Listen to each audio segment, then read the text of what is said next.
Բարև ձեզ սիրելի հայրենակիցներ, եթերում կրկին քաղաքական խաչմերուկն է։ Այսօր արդեն ապրիլի 18-ն է եւ այս հաղորդման մեջ մի քանի կարևոր հարցերի ենք անդրադառնալու։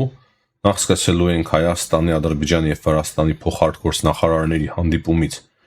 Թբիլիսիում, անդրադառնալու ենք նաեւ Նիկոլ Փաշինյանի հայտարարություններին մասամբ մեծ հաշվով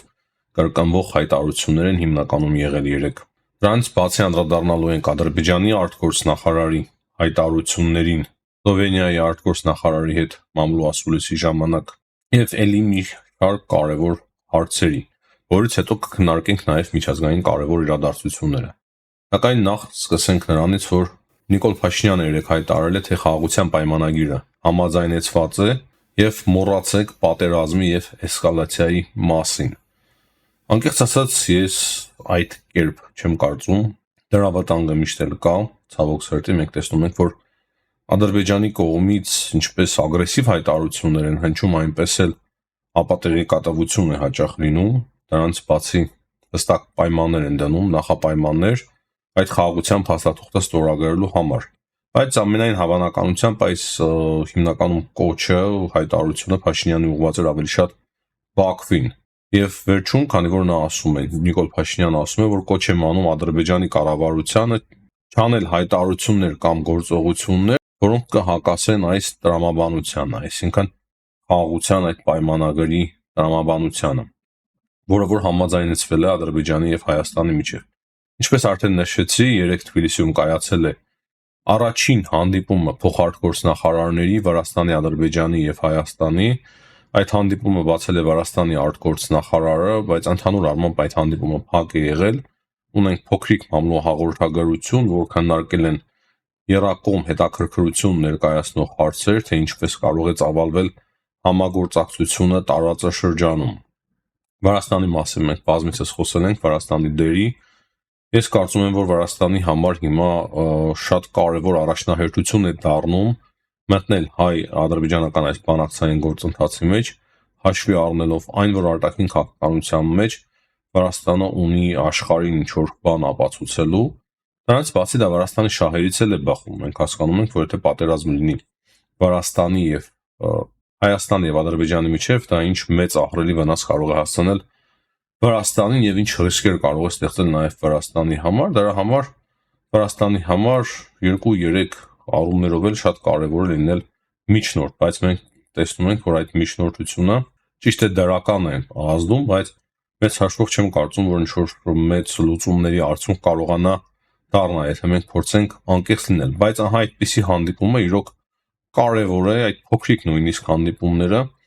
շատ հարցեր կարելի է այդ նույնիսկ փոքրիկ հանդիպումների ընթացքում լուծել եւ քննարկել եւ վերջում հաղորդագրության համաձայն շատ կոնստրուկտիվ մթնոլորտում է տեղի ունեցել այդ հանդիպումը։ Նաեւ կարևոր է նշել այն փաստը, որ նրանից հետո, երբ որ Հայաստանի եւ Ադրբեջանի միջեւ համաձայնեցվեց վերջնական խաղաղության պայմանագիրը, սա արդեն երկրորդ հանդիպումն է փաստացի, երկրորդ հանդիպումն է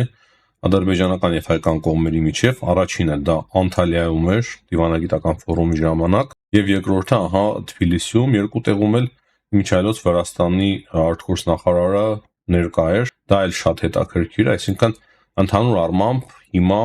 ռեգիոնից դուրս չի եկել այս հարցը, քննարկվում է դեռևս ռեգիոնի մեջ, կարելի է այդպես ասել, եթե Թուրքիան էլ համարենք ճիշտ է մեր տարածաշրջանի մաս, եւ այստեղ Բայրամովը եւս կարևոր հայտարարությունն է, հետաքրքիր հայտարարություն է Միչայլոցը արել, ես փոքրիկ նյուանսներ նկատում եմ, փոքրիկ ազդակներ եմ նկատում իր հայտարարության մեջ եւ մամլո ասուլիսի ժամանակ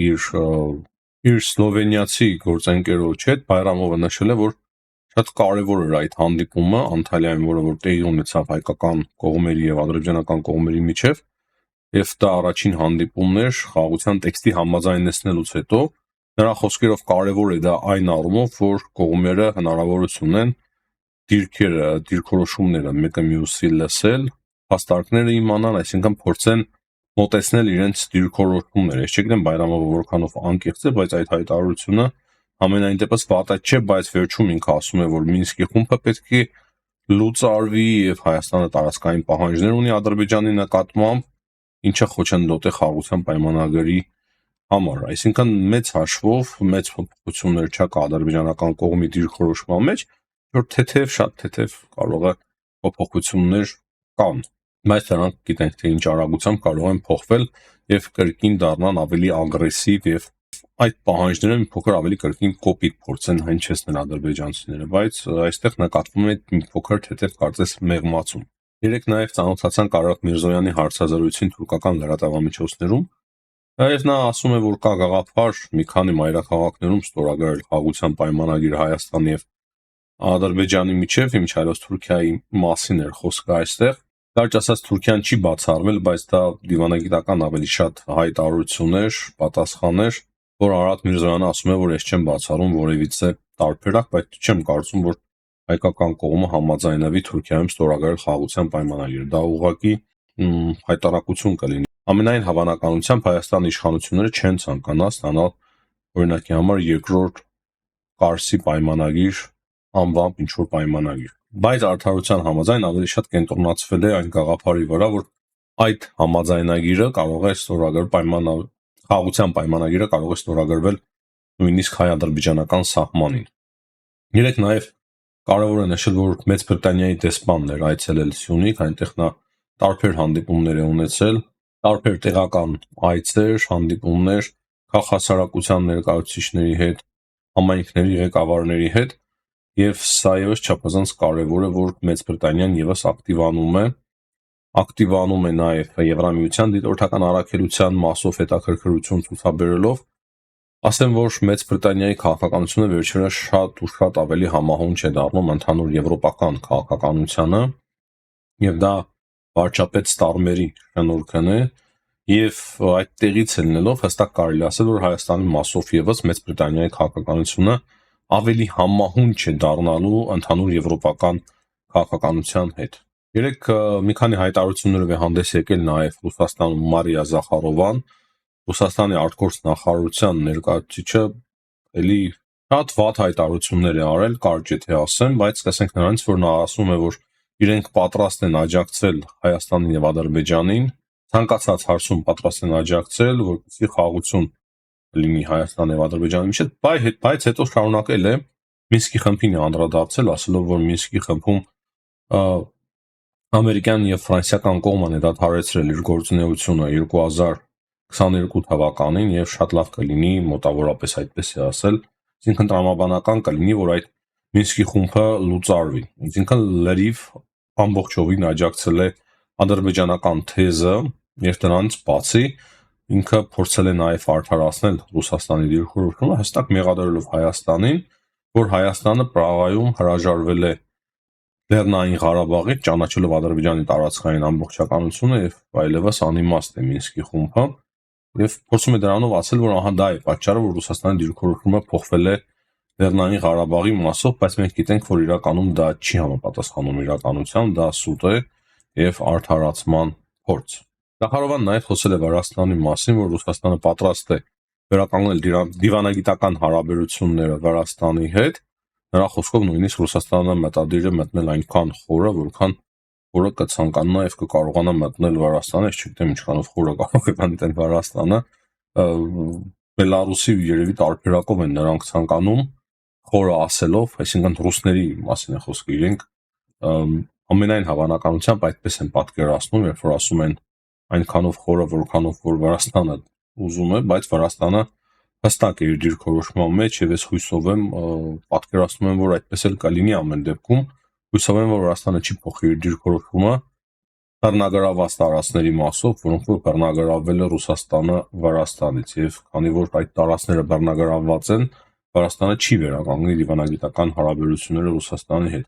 Ամենայն դեպս այս պահի դրությամբ այդպիսի հայտարարություններ մենք ունենք պաշտոնական հայտարարություններ Վրաստանի իշխանությունների կողմից։ Հիմա մի քանի բառով անդրադառնանք միջազգային կարևոր իրադարձություններին, Հնդկաստանը չափից դուրս հետաքրքիր ակտիվություն է ցուցաբերում այն ֆոնին, որ Ամերիկայի Միացյալ Նահանգների ընկերությունները, ամերիկյան ընկերությունները սկսել են լքել Չինաստանը եւ դրա փոխարեն ուզում է Հնդկաստանը կարևոր ներդրումների վայր դառնալ ամերիկյան ընկերությունների համար եւ նման առաջարկություններ է անում։ Իմիջայլոց Ամերիկայի Միացյալ Նահանգների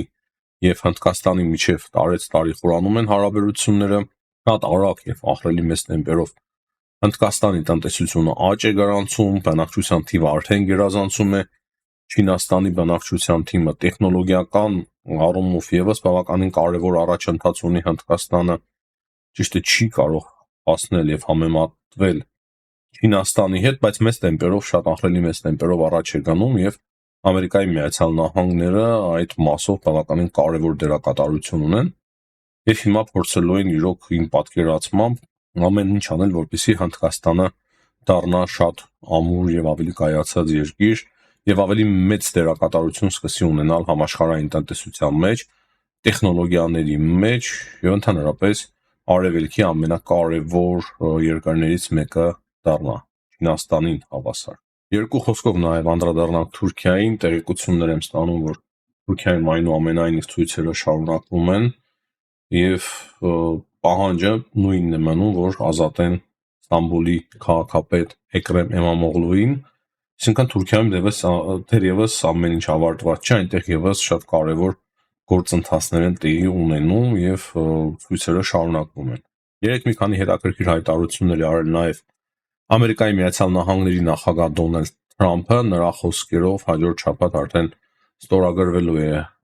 Ուկրաինայի եւ Ամերիկայի Միացյալ Նահանգների միջև այդ միներալների մասին որոշումը, պայմանագիրը, այդ միներալների մասին պայմանագիրը, գիտեք, ամերիկյան կողմը շատ լուրջ ձևով խստացրել էր այն, հետո հիմա մեղմել է եւ այն արդեն կարծես պատրաստ է ստորագրման եւ ըստ Թրամփի այն կստորագրվի ապրիլի 24-ին, չնայած որ մի փոքր անց մենք ստացանք նաեւ տեղեկություն, որ